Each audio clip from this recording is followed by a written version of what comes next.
অষ্টলক্ষ্মীর যে 8টি রূপ আছে তা আমাদের বাস্তুশাস্ত্রের যে মূল 8টি দিক, সেই 8টি দিকের অধীশ্বরী। এই মূল 8টি দিক কি কি? উত্তর, দক্ষিণ, পূর্ব, পশ্চিম, ঈশান, অগ্নি, নৈরত, বায়ু। অর্থাৎ সমগ্র বাস্তু অর্থ, সম্পদ, সুস্বাস্থ্য, জ্ঞান, সুরক্ষা এবং সম্পর্ক এই সব মিলিয়ে একটা সামগ্রিক কল্যাণকে নিশ্চিত করে।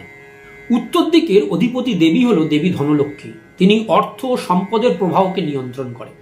আর উত্তর পূর্ব বা ঈশানের অধিপতি দেবী হল দেবী সন্তান লক্ষ্মী। তিনি হল পারিবারিক মঙ্গল ও সুস্বাস্থ্যের সঙ্গে সম্পর্কযুক্ত। আর পূর্ব দিকের অধিপতি দেবী হল দেবী ঐশ্বর্য লক্ষ্মী। তিনি আমাদের সামাজিক সম্মান, স্বীকৃতি ও মর্যাদাকে নিয়ন্ত্রণ করেন।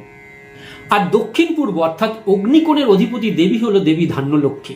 তিনি সম্পদ, খাদ্য এবং আর্থিক সচ্ছলতার প্রাচুর্যের প্রতীক।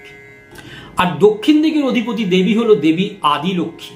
তিনি হলেন প্রজ্ঞা ও আধ্যাত্মিক ঐতিহ্যের প্রতীক। আর দক্ষিণ পশ্চিম অর্থাৎ নৈরত কোণের অধিপতি দেবী হল দেবী বীরলক্ষ্মী। তিনি আমাদের জীবনের বাধা বিঘ্নতা অতিক্রম করার শক্তি প্রদান করেন। আর পশ্চিম দিকের অধিপতি দেবী হলেন দেবী বিদ্যালক্ষ্মী। তিনি আমাদের বিদ্যা, বুদ্ধি, জ্ঞান, প্রজ্ঞা ইত্যাদির নিয়ন্ত্রণ করেন। আর উত্তর পশ্চিম অর্থাৎ বায়ুকোণের অধিপতি দেবী হল দেবী বিজয়লক্ষ্মী। তিনি হলেন আমাদের সকল প্রচেষ্টায় সাফল্য এবং বিজয়ের প্রতীক।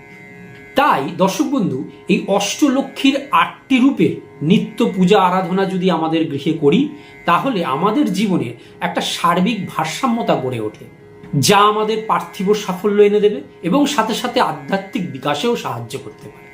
এছাড়াও দেখুন, স্ক্রিনে যাচ্ছে এমন অষ্টলক্ষ্মী যন্ত্র বা অষ্টদিকপাল যন্ত্রটি যদি একটা সাদা কাগজের ওপর অঙ্কন করে আপনারা ল্যামিনেশন করে পূজার স্থানে রেখে নিত্য পূজা পাঠ করতে পারেন, তাহলেও আপনাদের গৃহে যত রকমের বাস্তু দোষ আছে সেই বাস্তু দোষ কেটে যেতে পারে এবং যত রকমের নেগেটিভ এনার্জি আছে সেই নেগেটিভ এনার্জিগুলোকে দ্রুত দূর করতে সাহায্য করতে পারে।